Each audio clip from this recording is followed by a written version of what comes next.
Alright guys, it's finally here. Spider-Man No Way Home is here and I'm fortunate enough to get seats on the premiere today.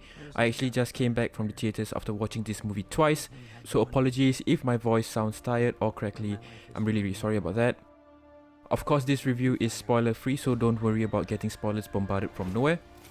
So if you're new here, I'll really appreciate if you can smash that subscribe button down below, and I'll probably put out more videos in the future, so stay tuned for that. So let's get on with the review. So Spider-Man No Way Home is directed again by Jon Watts, which is a director that has directed the previous two Spider-Man movies, and his quality didn't drop, and in fact his quality actually steps up in this Spider-Man movie. Spider-Man No Way Home continues from the previous Spider-Man movie, Far From Home, where it takes off directly from the scene where everyone realizes that Peter is in fact Spider-Man. So, due to the exposure of his identity, personal problems start to arise, mostly relating to his loved ones, and he decides to correct his fate by altering people's memory of him being Spider-Man, and he does that by going to Doctor Strange. So that magical plan of his kind of goes sideways and thus produces the multiverse in which Peter has to correct by his own abilities and of course with the help of his loved ones.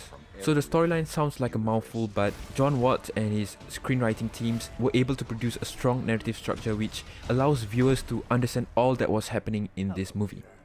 They did a very good job of focusing on the main problem at hand because Peter was facing a lot of problems in this movie, and they excelled at maintaining the audience's attention, so you're gripping super hard on the storyline.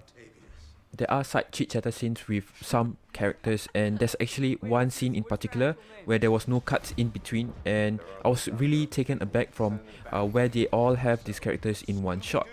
Some of these scenes has nothing to do with the storyline, but that adds a flair to the movie, and it's what really brings life apart from just a regular superhero fictional plot. You can see why Jon Watts is going to have great future projects, especially with the fact that Marvel and Kevin Feige has chosen Jon Watts himself to bring Fantastic Four to the MCU.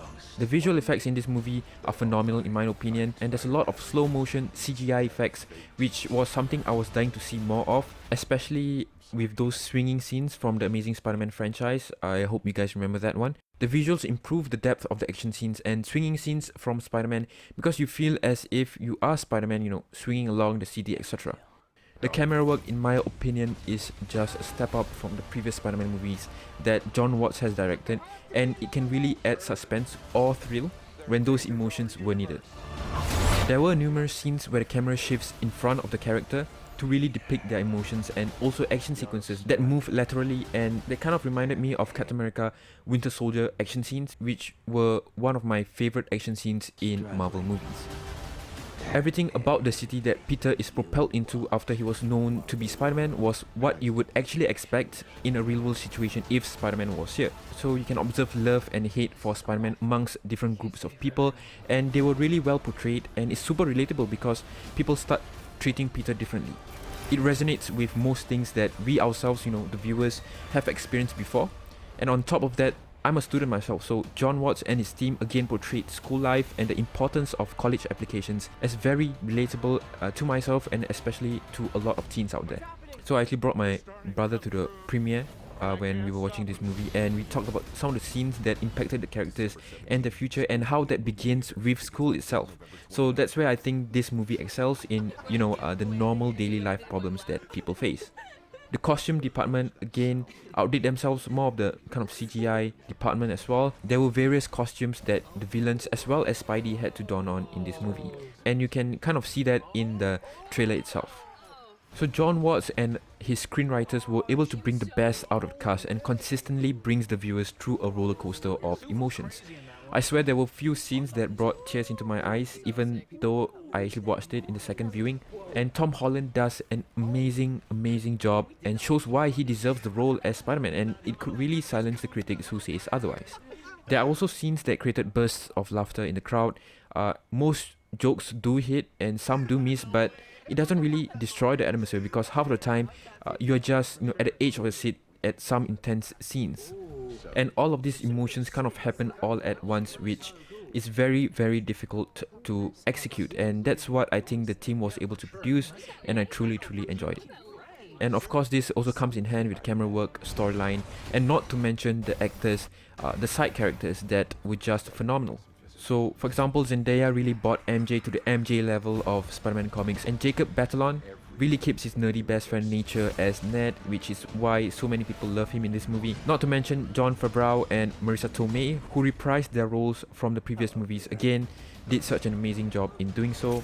Side characters have such an important role. Even with all these villains that you see in the trailer, you know, they are not really cast aside at all. Speaking of villains, Doc Ock, Green Goblin and all the other villains were fun to watch, and their motives were really spot on. It's more than just, you know, destroying the world, which is typical of most superhero movies, and it's one of those rare superhero movies where I believe that the villains' intentions were on point. Funny enough, I felt that villains from most Spider-Man movies usually have reasonable intentions, but maybe that's just me. So I think the problem with the previous Spider-Man movie was to establish the fact that Peter has a Spidey sense and, you know, his maturity in using his abilities. And in this movie, Spidey sense, or tingle as they call it, works amazingly well and really places a strong statement on Peter's ability to respond to danger. I love it so much, being a Spider-Man fan since I was young, and it's something that I would expect in a Spider-Man movie, and I'm not disappointed at all with Peter's abilities in this movie. What's more is that it gives Peter a sense of maturity as a hero and kind of pushes him out of that kid zone that many people were unhappy about in the first and second Spider-Man film that Tom Holland was in. Even some of the swinging scenes that were present in this movie just shows his maturity and how he has actually improved as Spider-Man. Those small kind of details really showed how he's becoming, you know, the true Spider-Man that we all love in the comics, and that's what most people will enjoy in this movie. So all is fairies and butterflies for this movie, but the only thing that was wrong was that it ended. Honestly, there was so much to be answered, and you're really left wanting for more of Tom Holland as Spider-Man. And definitely he's coming back, but the storyline is so unpredictable that you just want to watch the next film like now.